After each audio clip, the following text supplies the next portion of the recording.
Hello, I really want to welcome you to this channel. Today I'm going to be talking about gurus and the fact that I believe gurus are a thing of the past.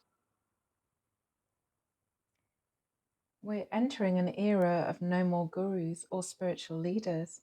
This is my belief and my understanding of things.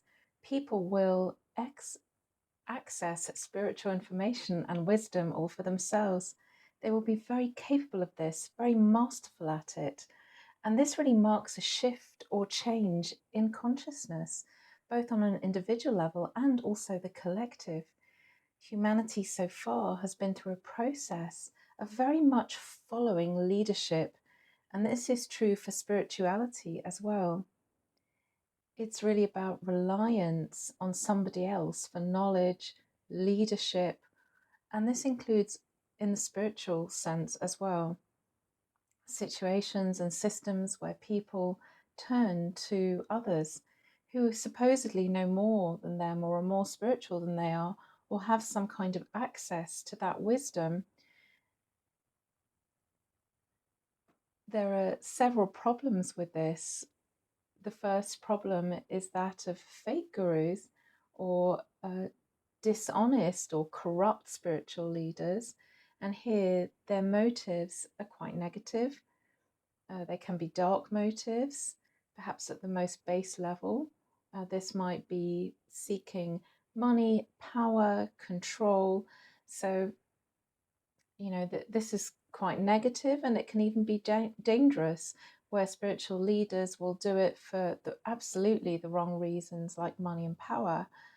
But it can also be ego-based, by way of wishing to be in control over other people's lives or wishing to influence other people.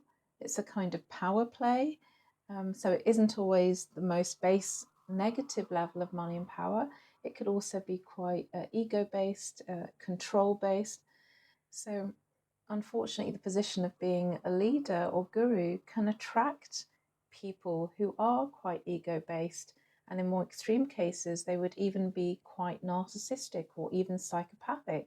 And this is because of the power dynamic that is afforded to them over other people's lives. Then there are those who are genuine and true, and they really seek to do something positive and to be of genuine service to others. But it's important to know that even a positive and genuine guru will still see through their own lens with limitations. These limitations could be unknown to other people. So a person like that still sees things, although they have positive intent, through their own lens. And then there are those with true, profound spiritual wisdom, although rare, they do exist. But regardless of this, there is an issue and problem with giving over of one's power and autonomy to another person. Even if they are genuine and do hold true and profound wisdom, there's still an issue with that. One of the questions is, how is it possible to tell the difference between a fake guru and somebody who is really truly genuine and wanting to be of service?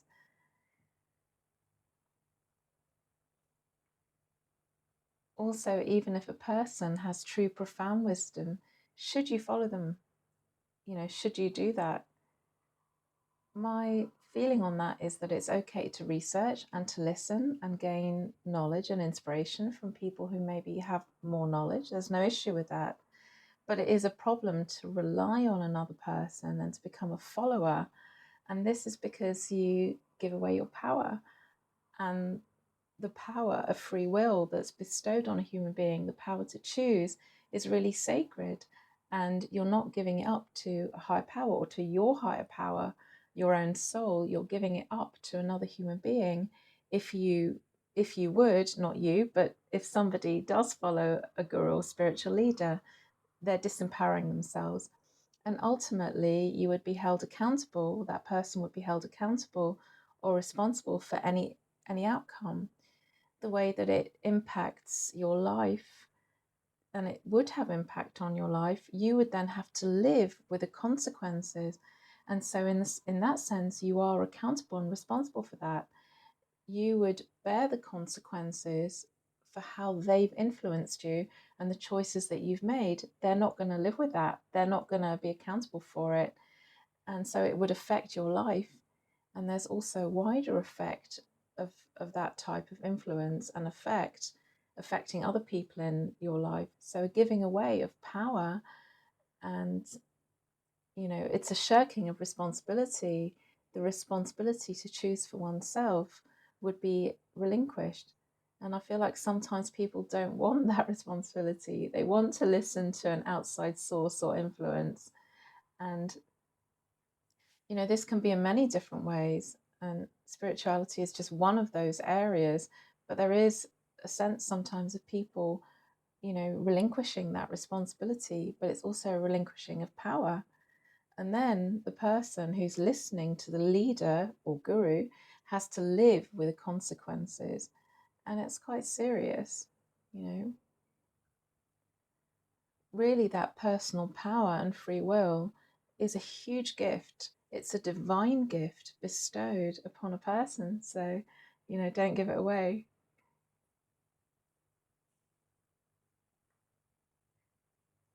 Really, in spirituality as well as in other things, it's so important to think for yourself, for all of us to think for ourselves, and to use strong discernment, not trusting other people more than we trust ourselves. We have to be able to trust ourselves. This is the thing is, no one can really know what is right for us. So, no one can know what's right for you in your life. And when you receive information and you research and you listen to people, beyond this, it's so necessary to be so discerning and to analyze everything. And the only way that you can really know the truth is when you tune in to yourself, when you go within and you tune in. That way you'll know the truth. You'll be able to filter the information and apply it for yourself. So I really believe this is a time where gurus are no longer needed. Human beings will and should tune in to their own inner being and their own inner knowledge. And whilst it's okay to listen and learn, ultimately, you don't need the guru, you don't need the leader. Even teachers are really educators. They should be equals who work with you as facilitators only, and who encourage you to decide for yourself, and also encourage people in general to be free. Freedom is a huge thing here. And this is really a time of equality. We're entering, I believe, a new phase, a new era, a new time of equality, where there is no need for the hierarchy anymore. There's no need for spiritual hierarchy. So again, I say for the time for the spiritual guru is truly over. It is no more, and all are equal, and therefore all are free. Thank you so much for listening and for joining this space. I hope you'll return again.